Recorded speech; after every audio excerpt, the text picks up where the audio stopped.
Hello students, how are you. तो मैं Tarachand sir आप लोगों के सामने उर्वी, रिया, सिद्धि, कौशिक, आप में से बहुत सारे लोगों के ये डाउट्स थे कि सर ड्राइंग का मतलब लास्ट लेक्चर में हमें पूरा का पूरा क्लियर नहीं हुआ। तो हम एक काम करते हैं, आज ड्राइंग को दोबारा थोड़ा सा रिपीट करते हैं, फिर चलते हैं हमारे नेक्स्ट टर्म पे, बिल्स रिसीवेबल और बिल्स पेबल, जिनको हमने होल्ड किया था। तो सबसे पहले हम चलते हैं ड्राइंग पे, ठीक है। अच्छा, ड्राइंग पे जाने से पहले आप याद करिए ड्राइंग का लास्ट लेक्चर में मैंने मीनिंग क्या बताया था। ड्राइंग का मतलब बताया था रिया कि drawing means withdrawal of goods या फिर cash from business by the owner. अच्छा, ओनर क्या हमेशा अपने बिजनेस में पैसा डालेगा ही क्या रे? पैसे लेके भी जाएगा ना। जैसे शिवम नाम के इंसान ने बिजनेस शुरू किया और बिजनेस में पैसे डाले। अच्छा, जब भी पैसा ओनर बिजनेस में डालेगा तो ओनर का हिसाब याद रखना पड़ेगा, क्योंकि ओनर से लिया हुआ पैसा कल जाके उसको पेबल है, लौटाना भी पड़ेगा। At the time of winding up of the business, जब भी धंधा पानी बंद होगा तो मैंने लिया हुआ पैसा, मैंने बोले तो मैं कौन, शिवम बिजनेस, और आप कौन, ओनर, तो मैंने आपसे लिया हुआ पैसा कल जाके आपको लौटाना पड़ेगा। अच्छा, लौटाना पड़ेगा तो इसलिए आपको याद रखना पड़ेगा। अरे अकाउंटेंसी का रूल ही है शिवम, लिख लो कहीं पे, किसी इंसान से कुछ लेना बाकी या उसको कुछ देना बाकी तो उस इंसान को याद रखा जाएगा, बुक्स ऑफ अकाउंट में, रिकॉर्डिंग में लिखा जाएगा, हिसाब में लिखा जाएगा, चाहे वो भले ही ओनर हो या कोई थर्ड पार्टी हो। और मैंने पहले भी आपको बताया था, देयर इज अकाउंटिंग प्रिंसिपल इशिता, जिसका नाम है is a separate entity concept which says the business and the owner Shivam are not same, they are different from each other। इसलिए अगर बिजनेस ने बोले तो मैंने शिवम से धंधा चलाने के लिए पैसा लिया कैपिटल के तौर पे, तो मैं उसे याद रखूंगा, क्योंकि लिया हुआ पैसा कल जाके शिवम को पेबल है, लौटाना है, तो मैं याद रखूंगा। तो जब जब मैं ओनर से पैसा लूंगा तो मैं याद रखूंगा ओनर को capital account, account A/C is a symbol stand for recording, capital recording के थ्रू मैं ओनर को, शिवम को याद रखूंगा जब जब मैं उससे पैसे लूंगा। तो कैपिटल अकाउंट नाम की रिकॉर्डिंग मेरे हिसाब की कॉपी में तब आएगी जब ओनर कैश इन्वेस्ट करेगा इन बिजनेस। बोले तो अपनी कैश मेरे को देगा, अच्छा मुझे दी तो कल जाके लौटानी है, इंग्लिश में बोलूंगा कल जाके उसको पेबल है, और पेबल है तो आज की तारीख में मेरी लायबिलिटी है। जो पेबल रहता वो लायबिलिटी कहलाती, याद करो। हाँ, अच्छा, अब इशिता, क्या ओनर हमेशा बिजनेस में पैसा डालेगा ही डालेगा? क्या उसके शिवम नाम के ओनर के बीवी बच्चे नहीं है, उसका अपना घर संसार नहीं है? अरे घर में माता पिता होंगे, बीवी होंगे, 2-4 बच्चे होंगे, तो उनको भी वापरने के लिए पैसा या गुड्स चाहिए ना। तो जब जब उसे पैसा चाहिए तो वो मेरे से लेके जाएगा। भाई तूने जब मुझे पैसा दिया तो मैंने तुझे याद रखा कैपिटल रिकॉर्डिंग के नाम से, अब मेरे से तू पैसा लेके जा रहा तो अब भी तो याद रखना बनता है, क्योंकि तूने मुझे जितने पैसे दिए थे उसमें से तू जितने पैसे लेके गया वो माइनस किए जाएंगे ना। तो जब जब तू मेरे से पैसे लेके जाएगा मैं तुझे याद रखूंगा drawing account, account means recording के नाम से। क्या नाम से याद रखूंगा? ड्राइंग रिकॉर्डिंग के नाम से। तो sir what do you mean by drawing? Drawing means withdrawal of cash या गुड्स फ्रॉम बिजनेस। कैश या फिर गुड्स को विड्रॉ करना यानी निकालना धंधे से, गल्ले से, और घर में लेके जाना पर्सनल यूज के लिए। बात समझ में आई? तो जब जब ओनर घर पे पैसा लेके जाएगा उसे लिखा जाएगा। अरे मैं मेरी बात बताता, शिवम की छोड़ो, गंदेस कॉमर्स क्लासेस में आए दिन रोज कैश आती, कभी 20,000 आती, कभी 50,000 आती, कभी 1 लाख आती। तो जितनी भी कैश आती है इशिता, वो सारी की सारी कैश बुक नाम के रिकॉर्डिंग में लिखी जाती है। अच्छा, अब उस कैश बुक के रिकॉर्डिंग में लिखी, कैश कम्स इन लिख देते वो लोग, अगर कैश का पेमेंट हुआ वो भी लिखते। मेरी जो अकाउंटेंट है खुशबू मैम, उनके पास कैश आई तो वो तो लिखते ही है रिसिप्ट में। अगर कैश गई तो वो पेमेंट साइड में भी लिखती, कैश गई किसके लिए गई फॉर एग्जांपल चाय मंगाने के लिए 20 रुपए गए, इलेक्ट्रीशियन को 500 दिए, एसी रिपेयरर वाले को 1000 रुपए दिए, तो वो लिखते रहती, पेमेंट साइड में लिखते रहती। अच्छा, शाम को जब गंदेश कॉमर्स क्लासेस का शटर बंद होता है तो मैं दिन भर का गल्ला गिन लेता, कितने कमाए करके, कितने रुपए आए, कितनी कैश आई करके, तो गिन लेता, गिनता नहीं घर में भी लेके जाता। तो जब मैं घर में लेके जाता ना, तब भी मेरी अकाउंटेंट कैश बुक में पेमेंट साइड में लिख देती कि ताराचंद सर घर में पैसा विड्रॉ करके लेके गए। मैं ये नहीं बोलता ओ अकाउंटेंट साहब काहे के लिए मेरी एंट्री मारी, तेरे बाप का पैसा था क्या, मैं भले ही लेके जाऊं, काहे के लिए लिखा। अरे लिखना पड़ेगा यार, अगर नहीं लिखेंगे ना तो हिसाब टैली ही नहीं होगा। कैश ढूंढते रहेंगे अपन गल्ले में लेकिन दिखेंगी नहीं। और किस नाम से लिखेंगे, ड्राइंग के नाम से। हिसाब में ड्राइंग बोले तो ओनर खुद पैसा विड्रॉ करके लेके गया, और कैपिटल बोले तो ओनर पैसा लेके धंधे में आया, ड्राइंग बोले तो ओनर धंधे से पैसा विड्रॉ करके लेके गया। अगर नहीं लिखा ना तो कैश का हिसाब टैली नहीं होगा, पता ही नहीं चलेगा ताराचंद सर घर में कितनी लेके गए, और हम कैश के गल्ले में ही ढूंढते रहेंगे कैश किधर गई चोरी हुई क्या। अबे लेके गया ना घर पे तो लिखना पड़ेगा, समझा। तो दैट्स वाई रिकॉर्डिंग में ड्राइंग नाम का शब्द आएगा। तो ड्राइंग नाम का हिसाब कब खोला जाएगा, जब ओनर बिजनेस से पैसा या गुड्स विड्रॉ करके लेके जाएगा। समझ गया। अच्छा शिवम, अब मुझे एक बात बताइए, आप कैश ही विड्रॉ करके लेके जाओगे ये आवश्यक नहीं है, आप गुड्स भी विड्रॉ करके लेके जा सकते हैं। अरे अगर शिवम आपके खुद की ही किराने की शॉप है और आपके बीवी को नहाने के लिए मस्त पैकी लक्स साबुन चाहिए, और उसके लिए आप 50 लक्स साबुन लेके गए, 50 नहीं 5 लक्स साबुन लेके गए, इतना भी गोरा नहीं बनना बीवी को, तो 5 लक्स साबुन लेके गए, मान के चलिए 100 रुपयों के लेके गए ना। अब मुझे बता, बीवी तेरी थी कि मेरी थी, मेरी बोले तो मैं बिजनेस और तू ओनर शिवम, तो बीवी मेरी थी कि तेरी थी, तेरी थी, तो लक्स साबुन का खर्चा मैं झेलूं कि तू झेलेगा, तू झेल। मेरे लक्स साबुन को काय के लिए हाथ लगाया, अब मेरे लक्स साबुन तू लेके गया तो मैं क्या बोलूंगा, उसका पैसा तेरे से रिसीवेबल है, that is also called as drawing. बात समझ में आई। तो तू कैश विड्रॉ करके लेके जा, लक्स साबुन लेके जा बीवी के लिए, या फेयर एंड हैंडसम या फेयर एंड लवली लेके जा, कुछ भी वस्तु विड्रॉ करके दुकान से लेके गया। अरे खुद की किराना शॉप है तो क्या बीवी के लिए लक्स साबुन क्या तू शुभम के दुकान से लेके जाएगा क्या, काय के लिए, गरज ही नहीं है, खुद के दुकान में ही माल पड़ा हुआ है, लेके जा, हिसाब में लिख देंगे।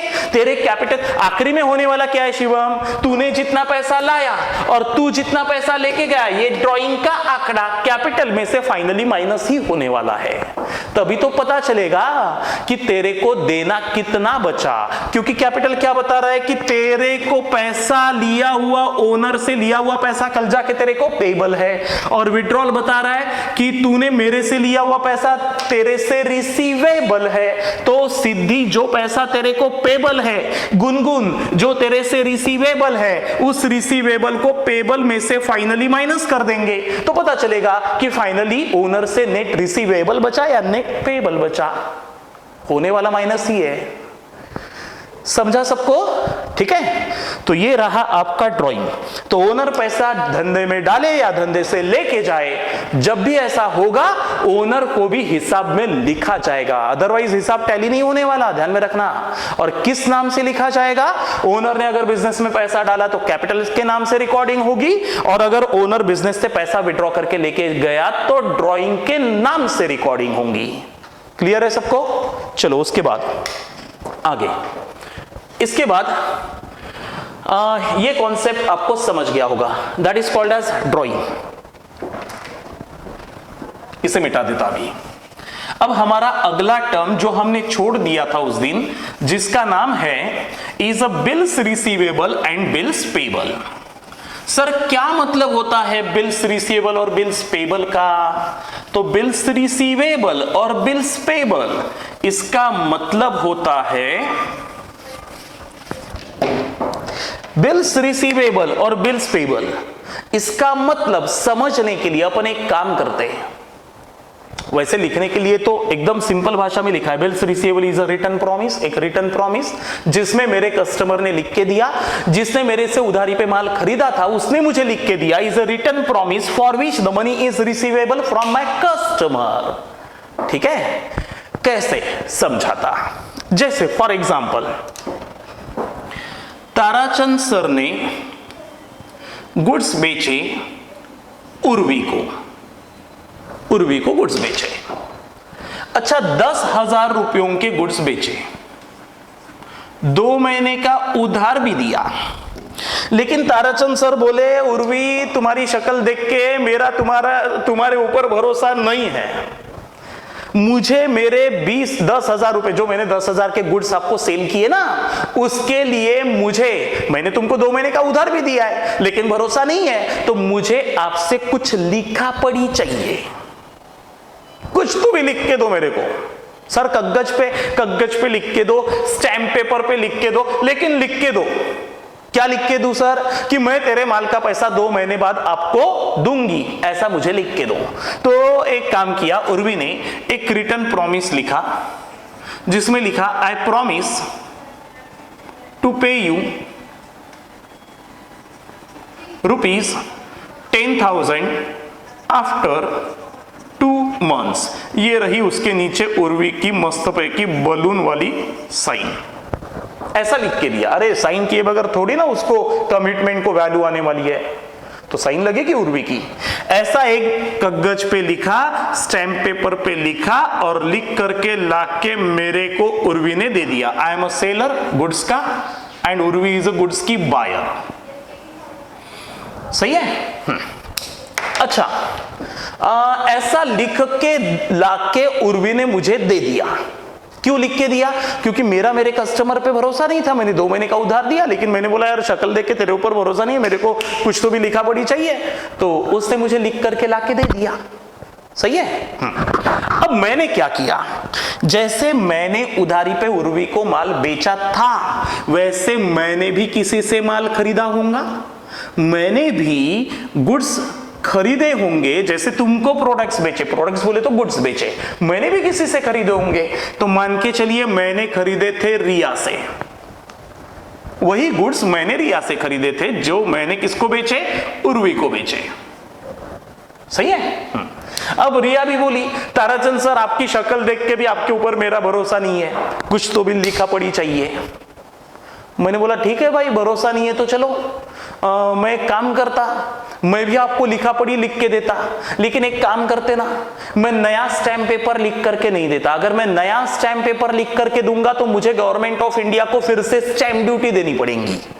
आपने सुना होगा कि भारत में इंडियन स्टैम्प एक्ट बना है, जिसके अनुसार भारत में अगर कोई भी ट्रांजैक्शन होता है, डॉक्यूमेंट के थ्रू कोई डील होती है, तो उसके ऊपर डॉक्यूमेंट टैक्स, बोले तो स्टैम्प ड्यूटी बोले तो टैक्स पे करना पड़ेगा।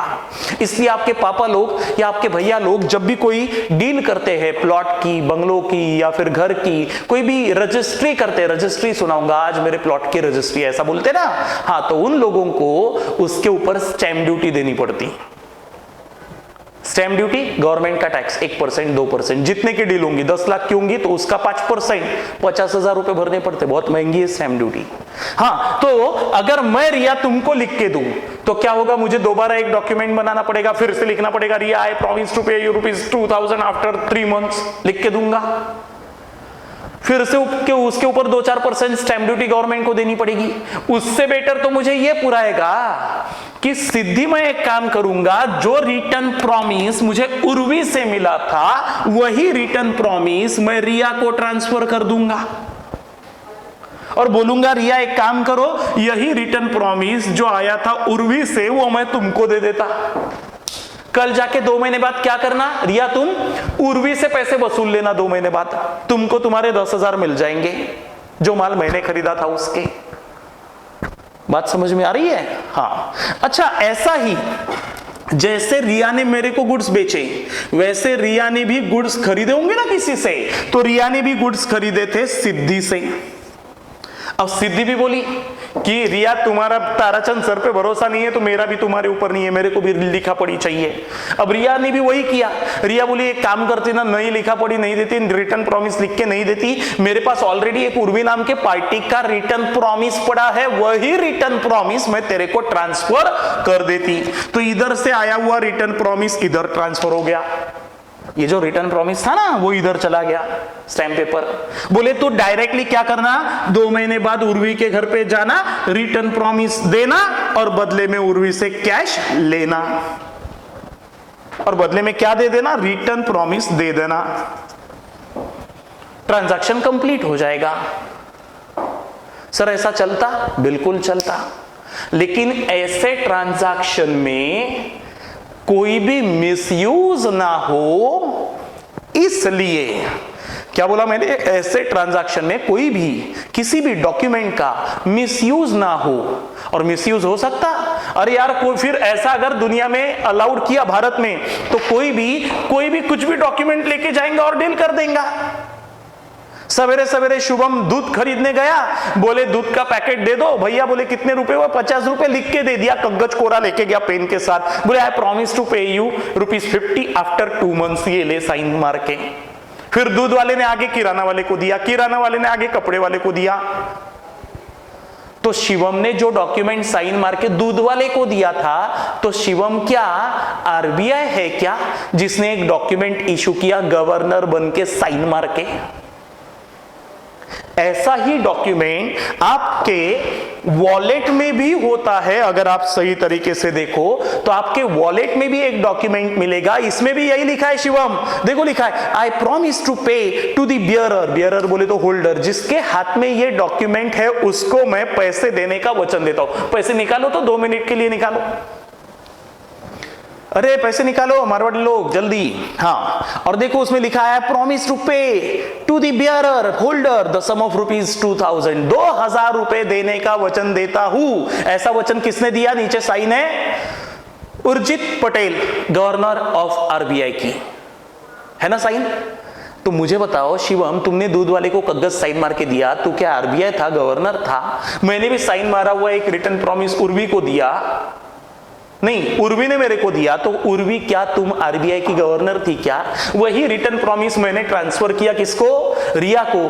क्या सेम ये भी तो ट्रांसफर होता ना, from one hand to another hand. मेरे हाथ में है तो मैं मालक, और तेरे हाथ में दिया तो शिवम तू मालक। ये भी डॉक्यूमेंट है कागज वाला, ये भी डॉक्यूमेंट है कागज वाला, दोनों में लिखा सेम ही है। यहां उर्जित पटेल की सिग्नेचर है, यहां उर्वी की सिग्नेचर है, हम ट्रांजैक्शन करते जा रहे हैं। तो होगा यही दुनिया में, भारत में, कि कल जाके सवेरे उठ के शिवम जाएगा, बोले मेरे ताराचंद सर ने पढ़ाया बाबा ऐसा ट्रांजैक्शन चलता है, ये ले दूध वाले 50 रुपए का रिटर्न प्रॉमिस, मेरे को दूध दे दे, तू आगे बढ़ा देना वो रिटर्न प्रॉमिस। ऐसा नहीं हो सकता बेटे, ऐसा ना हो, किसी भी डॉक्यूमेंट का भारत में मिसयूज ना हो, उसके ऊपर गवर्नमेंट ऑफ इंडिया का कंट्रोल चाहिए ना। इसीलिए भारत में एक कायदा बनाया गया, जिस कायदे का नाम था, इसे मिटा देता अभी, हाँ, एक कायदा बनाया गया जिस कायदे का नाम था ऐसे ट्रांजैक्शंस भारत में ना हो, कोई भी किसी रिटन डॉक्यूमेंट का मिसयूज ना करे, इसलिए, और उस डॉक्यूमेंट को लेके डील ना करे। कागज ली डील कर दी भाई, हो गया क्या? ऐसा थोड़ी चलेगा। तो ऐसा ना हो इसलिए भारत में एक स्पेशल कायदा बनाया गया जिसका नाम रखा गया नेगोशिएबल। नेगोशिएबल शब्द का मतलब होता है ट्रांसफरेबल। क्या होता है इसका मतलब? Transferable. Negotiable instrument, negotiable instrument act. क्या नाम रखा उस कायदे का गवर्नमेंट ने? Negotiable instrument. सर इंस्ट्रूमेंट बोले तो पाना पेंचिस क्या इशिता? पाना पेंचिस नहीं रे, इंस्ट्रूमेंट का मतलब होता है डॉक्यूमेंट। क्या होता है इंस्ट्रूमेंट का मतलब? डॉक्यूमेंट। तो पूरी लाइन क्या बन गई देखो बर अभी, negotiable instrument means a transferable document. क्या बन गई पूरी लाइन? Negotiable instrument. नेगोशिएबल शब्द का मतलब ट्रांसफरेबल। और इंस्ट्रूमेंट का मतलब डॉक्यूमेंट, ट्रांसफरेबल डॉक्यूमेंट का कायदा। एक्ट बोले तो कायदा, एक्ट बोले तो कायदा। तो भारत में किसी भी डॉक्यूमेंट को लेके आप कोई भी डील ना करो, मिसयूज ना करो किसी डॉक्यूमेंट का, इसलिए उसके ऊपर कंट्रोल करने के लिए भारत ने एक कायदा बनाया जिसका नाम रखा गया is negotiable instrument, transferable document का कायदा। अभी वही तो था यार, मैंने उर्वी ने डॉक्यूमेंट मेरे को दिया, मैंने रिया को दिया, रिया ने सिद्धि को दिया, माल खरीदते जा रहे, देते जा रहे, तो उसके ऊपर कंट्रोल चाहिए ना। इसलिए गवर्नमेंट का बोलना था कि आप अगर भारत में कोई भी डॉक्यूमेंट ट्रांसफर करते हो तो भारत में नेगोशिएबल इंस्ट्रूमेंट की डेफिनेशन उन लोगों ने ये नहीं लिखी कि negotiable instrument means transferable document. उन्होंने लिखा कि negotiable instrument means and only 3 documents in India, यानी भारत में सिर्फ 3 डॉक्यूमेंट्स ट्रांसफरेबल बताए गए, जिसमें से पहला था इज अ प्रॉमिसरी नोट। पहला डॉक्यूमेंट कौन सा था? Promissory note. दूसरा डॉक्यूमेंट था इज बिल्स ऑफ एक्सचेंज, ये दूसरा डॉक्यूमेंट बिल्स ऑफ एक्सचेंज। और यह तीसरा डॉक्यूमेंट था इज अ चेक। मेरे ख्याल से तुम इसको पहचानते हो, चेक को पहचानते हो क्योंकि तुम्हारे घर में चलता है, इसलिए इज अ चेक। ऐसे 3 प्रकार के डॉक्यूमेंट्स ही भारत में ट्रांसफरेबल रहेंगे, ऐसा गवर्नमेंट ऑफ इंडिया का बोलना है। इनको छोड़ के भारत में कोई भी डॉक्यूमेंट ट्रांसफरेबल नहीं रहेगा। बात समझ में आई? अच्छा सर, तो इसके मतलब क्या है? तो सबसे पहला है प्रॉमिसरी नोट। इसका मतलब क्या है? सुनो मैं समझाता। सर इसका मतलब पढ़ रहे थे ना अपन, बिल्स रिसीवेबल, बिल्स पेबल, वो यही पे आने वाला है, अपने आप आने वाला है। देख लो कैसे। ताराचंद सर ने उधारी पे माल बेचा उर्वी को, 10,000 रुपयों के गुड्स बेचे, 2 महीनों के उधारी पे बेचे। और मैंने क्या बोला? उर्वी भरोसा नहीं है, लिखा पढ़ी चाहिए। उर्वी बोली ठीक है सर, लिखा पढ़ी चाहिए तो लिख के देती। उर्वी ने एक रिटर्न प्रॉमिस, रिटर्न लिखित प्रॉमिस लिख के लाया, जिसके ऊपर उसने लिखा आई promise to pay you, I promise to pay you और ऑन योर ऑर्डर। बराबर देखो क्या लिखा उसने, आई प्रॉमिस टू पे यू। कौन बोल रही है ऐसा? उर्वी बोल रही है। किसको बोल रही है? ताराचंद सर। ताराचंद सर कौन है? गुड्स के सेलर। और उर्वी कौन है? गुड्स की बायर। तो उर्वी बोल रही है oh Tarachand sir, I promise to pay you, तेरे को पैसा देने का वचन देती। और ऑन योर ऑर्डर, आप जिसे बोलोगे, सिद्धि को, शिवम को, उनको पैसा देने का वचन देती। और टू दी बियरर, बियरर शब्द का मतलब देखो आपके करेंसी में भी लिखा हुआ है, गांधी जी वाली करेंसी पे। बियरर का मतलब होता है होल्डर, जिसके हाथ में यह कागज रहेगा ना, उसको पैसे देने का वचन देती है। ऐसा कौन बोल रही है? उर्वी बोल रही है, कस्टमर बोल रही है। और to the bearer a sum of rupees, sum of rupees, कितने रुपए देने का वचन देती हूं? 10,000। कब? ऑन और आफ्टर 2 months, ऑन और आफ्टर 2 months। ऑन बोले तो 2 महीने जिस दिन खत्म होंगे उस तारीख को या उसके बाद पैसे देने का वचन देती हूं। ये लिख करके किसने लाया? कस्टमर उर्वी ने। लिख के किसको दिया? ताराचंद सर को। तो इस रिटर्न प्रॉमिस को तब तक के उर्वी बाइंड नहीं होगी जब तक के उर्वी का इसके ऊपर साइन आने वाला नहीं है। इसलिए उर्वी ने मस्त पैकी बलून वाली साइन इसके ऊपर दे दी और साइन मार के मेरे को दे दिया, लो सर। अब शक्ल देख के भरोसा नहीं था ना, अब लो कमिटमेंट लिख के दे दिया। अच्छा, अब ये जो रिटर्न प्रॉमिस आपने दिया इसे बोला जाता है प्रॉमिसरी नोट। क्या बोलते हैं इसको? Promissory note. Sir what do you mean by promissory note? So as per section 3 of the negotiable instrument act, कायदे के अनुसार, सेक्शन दफा नंबर 3 के अनुसार, promissory note means a return promise. Return promise is a written promise to pay certain sum of money after a specified time. क्या बोला? Is a return promise किस बात का? टू पे अ सर्टेन निश्चित sum of money after a specified, जो specify किया गया 2 महीने बाद, तो specified time, that is called as promissory note. अपने को उसकी डेफिनेशन नहीं पढ़नी, मुद्दा यह है कि इस रिटर्न प्रॉमिस का पैसा मुझे 2 महीने बाद उर्वी से रिसीवेबल है, इसलिए यह रिटर्न प्रॉमिस मेरे एंगल से कहलाता बिल्स रिसीवेबल। और इस प्रॉमिस का पैसा कल जाके उर्वी ने ताराचंद सर को 2 महीने बाद पेबल है, तो इसलिए ये इसके एंगल से कहलाएगा बिल्स पेबल। बात समझ में आई? तो हमने वही लिखा है, देखो, bills receivable, bills payable. What is bills receivable? Means return promise for which the money is receivable from my customer. मैं बोलूंगा ना, is a return promise for which money is receivable from my Urvi नाम की customer. और उर्वी क्या बोलेगी? Bills payable means a return promise is also a return promise. उसके angle से यही रिटर्न प्रॉमिस उसके लिए बिल्स पेबल बन गया, पेबल। हाँ, for which the money is payable to the supplier. मैं उसका सप्लायर हूं ना, इसलिए। समझ गया? तो ये रहा, मेरे एंगल से जो बिल्स रिसीवेबल है वो उर्वी के एंगल से बिल्स पेबल है।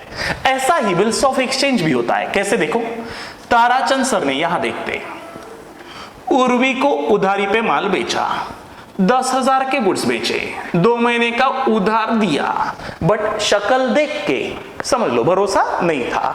अच्छा, भरोसा नहीं था तो उर्वी को बोला लिखा पढ़ी चाहिए। उर्वी बोली ठीक है सर, लिखा पढ़ी देती, लेकिन भरोसा आपका मेरे ऊपर नहीं है, आप ही कुछ लिखा पढ़ी लाओ। मैं नहीं लाती, आप ही कुछ लिखा पढ़ी लाओ, लगे तो मैं साइन मार के दूंगी।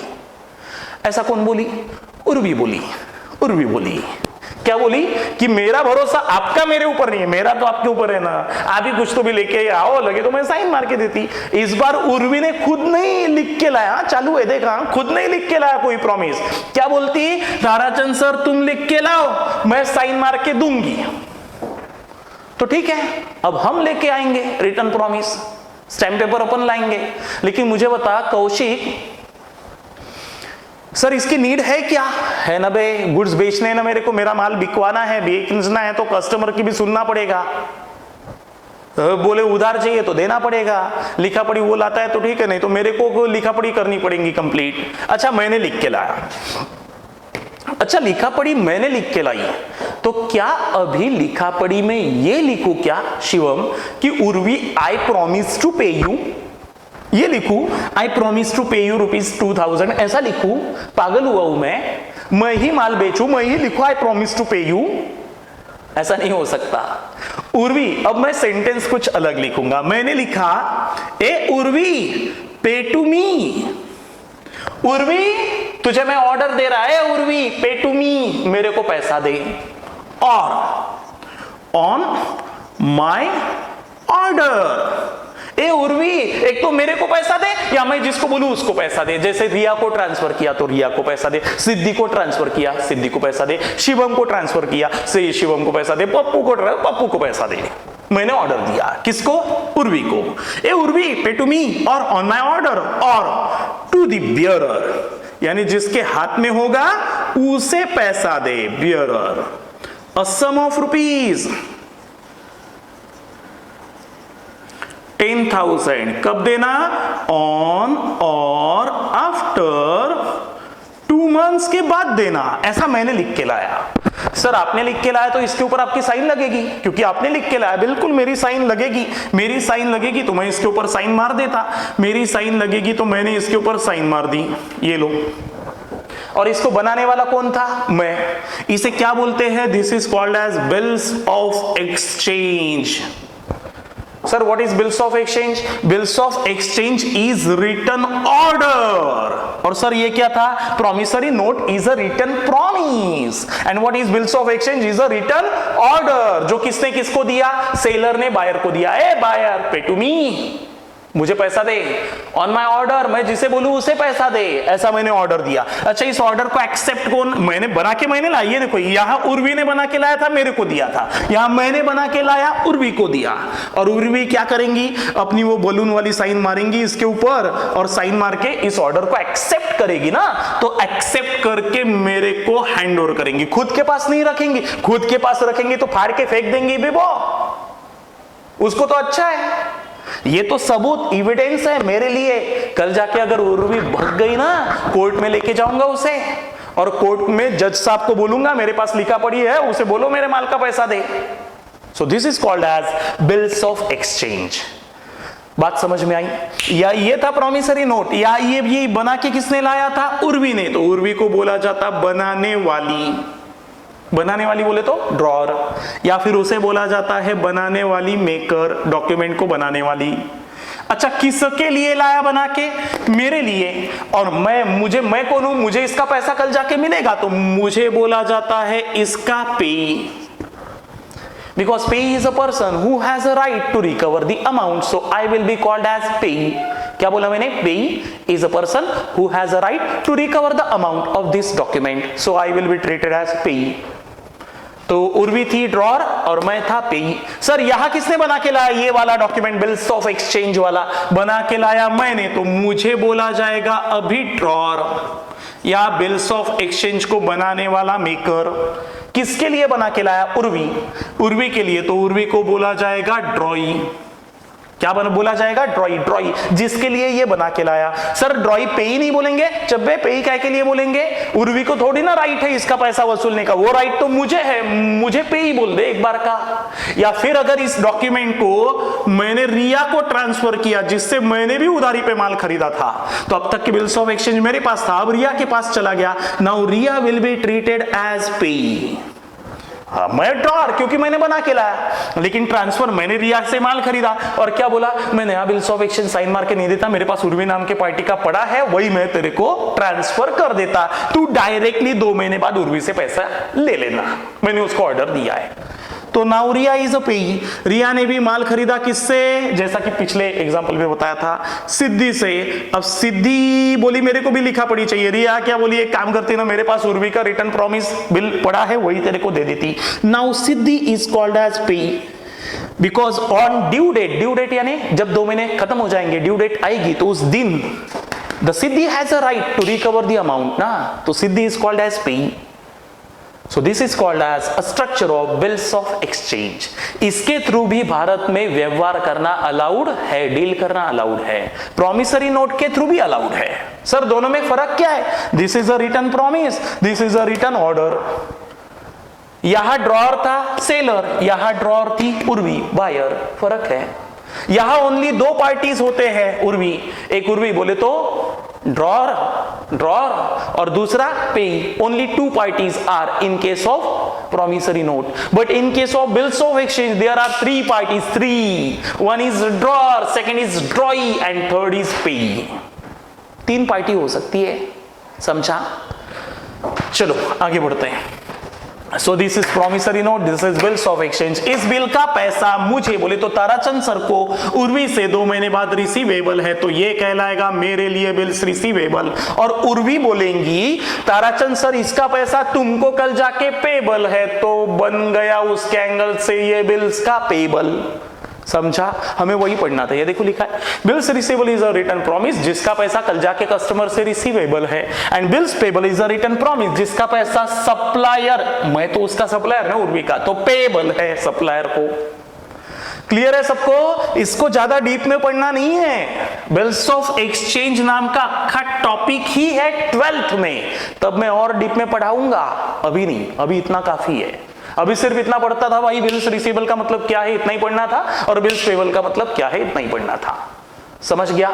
तो मैंने क्या सिखाया कि नेगोशिएबल इंस्ट्रूमेंट एक्ट के तहत भारत में 3 डॉक्यूमेंट ऐसे हैं जो ट्रांसफरेबल है, बाकी कोई भी डॉक्यूमेंट ट्रांसफरेबल नहीं है, जिसमें से पहला था प्रॉमिसरी नोट, दूसरा है बिल्स ऑफ एक्सचेंज, और तीसरा है चेक। सर चेक क्या है बताता, सबको पता है, लेकिन पता है गलत मतलब पता है, सही मैं बताता, सुनो। ताराचंद सर ने उर्वी को 10,000 के गुड्स बेचे। मैंने बोला उर्वी कुछ तो भी लिखा पड़ी या चेक चाहिए मेरे को, तो उर्वी बोली ठीक है सर चेक दे देती मैं आपको। सो उर्वी ने एक चेक बना के लाया, इसको मिटा देता, ये कुछ काम का नहीं है, ये लिख लिया होगा सबने। उर्वी बोली ठीक है सर, बना के मैं चेक दे देती आपको।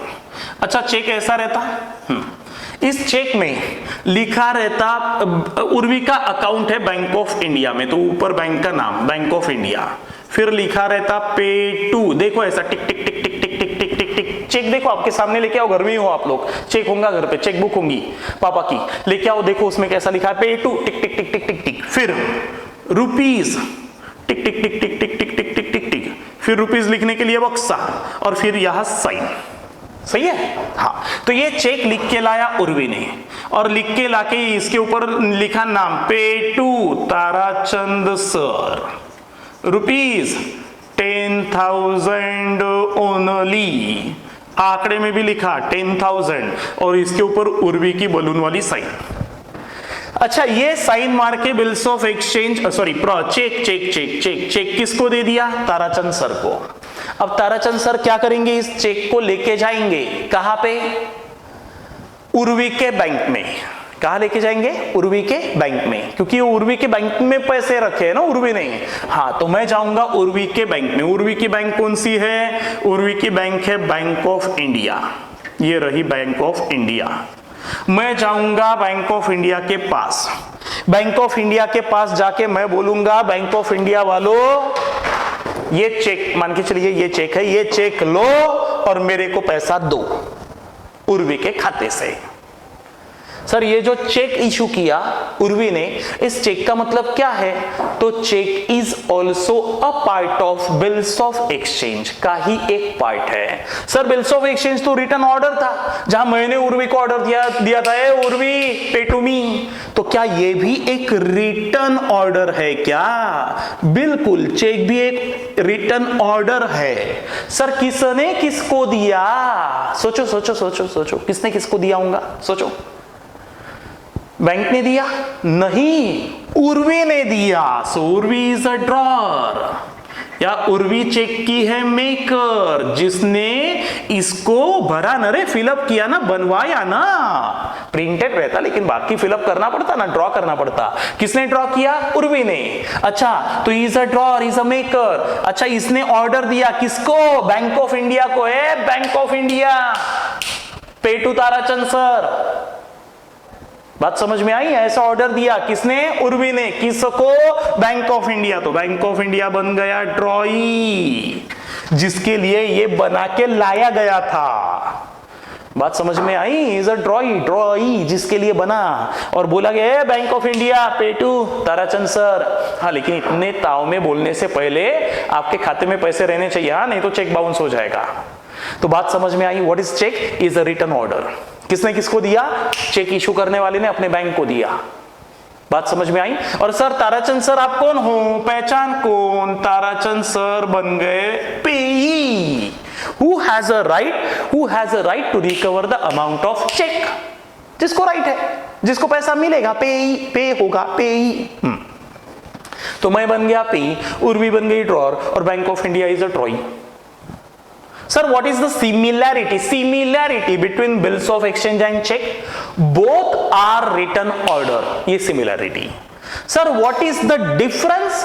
Difference ये है कि बिल्स ऑफ एक्सचेंज के केस में ड्रॉई, उर्वी, फुर्वी, मुर्वी कोई भी रह सकता, लेकिन चेक के केस में always bank will be the ड्रॉई। चाहे वो आईसीआईसीआई बैंक हो, बैंक ऑफ बड़ौदा हो, बैंक ऑफ इंडिया हो, सेंट्रल बैंक हो, always bank will be the ड्रॉई। सही है? सर, हमने सुना था कि ताराचंद सर पहले अपने बैंक में चेक डालेंगे, फिर उनकी बैंक रिकवर करेगा, ऐसा सुना था। हाँ, तो वैसा भी सुना। That is called as cross cheque, उसे बोलते क्रॉस चेक। अभी जो दिया cheque, that is open cheque. Open cheque का मतलब क्या होता है कि आप अगर चेक लेके डायरेक्टली बैंक ऑफ इंडिया में गए, तो on the counter of the bank cheque का पेमेंट हो जाएगा। That is called as open cheque without crossing. क्या बोलते हैं उसे? Open cheque. What is open cheque? Is a cheque which will be in cash on the counter of the bank. वापिस एक बार, क्या बोला मैंने? What is open check? Open check means a check which will be in cash on the counter of the bank. अच्छा, अगर उर्वी, अगर तू यहां दो कॉर्नर में पैरेलल लाइंस मार दे, अब ये बन गया क्रॉस चेक। देखो आपके पापा लोग ऐसा करते होंगे, पूछो घर में, पूछो घर पे ही हो, आजकल घर पे ही हो, पूछो। हाँ, तो ऐसे 2 parallel lines on the corner of the cheque करते होंगे। अब ये बन गया ओपन चेक नहीं, क्रॉस चेक। क्रॉस चेक का मतलब यह है कि मैं अभी directly on the counter of the bank नहीं जा सकता। अब मुझे चेक लेके पहले जाना पड़ेगा मेरे बैंक ICICI में, और ICICI वालों को बोलना पड़ेगा, ए भाई ये ले चेक और मेरा पैसा वसूल के बैंक ऑफ इंडिया से लाके मेरे खाते में डाल दे। तो now it is a cross cheque which will be in cash through my bank. And what is open check? Which will be in cash on the counter of the bank directly. समझ गया सबको? चलो, तो यहां तक के मैंने सिखा दिया सबको। हमें खास करके ये पढ़ना था कि what do you mean bye bills receivable, what is bills payable. ये बहुत ज्यादा का ज्ञान हमने पी लिया, आवश्यक भी था, हम कॉमर्स के स्टूडेंट्स हैं यार, तो आवश्यक था। ठीक है, चलो, तो व्हाट इज हमने क्या सीखा? What is bills receivable? Bills receivable is a written promise for which money is receivable from customer. And what is bills payable? Urvi के accordingly उर्वी बोलेंगी bills payable is a written promise, is also written promise जिसका पैसा कल जाके supplier को payable, for which the money is payable to supplier। समझा सबको? तो इतना आज के लिए काफी है। मिलेंगे हमारे नेक्स्ट लेक्चर में, तब तक के आप सबको टाटा बाय बाय। मिलेंगे नेक्स्ट लेक्चर में। Thank you students.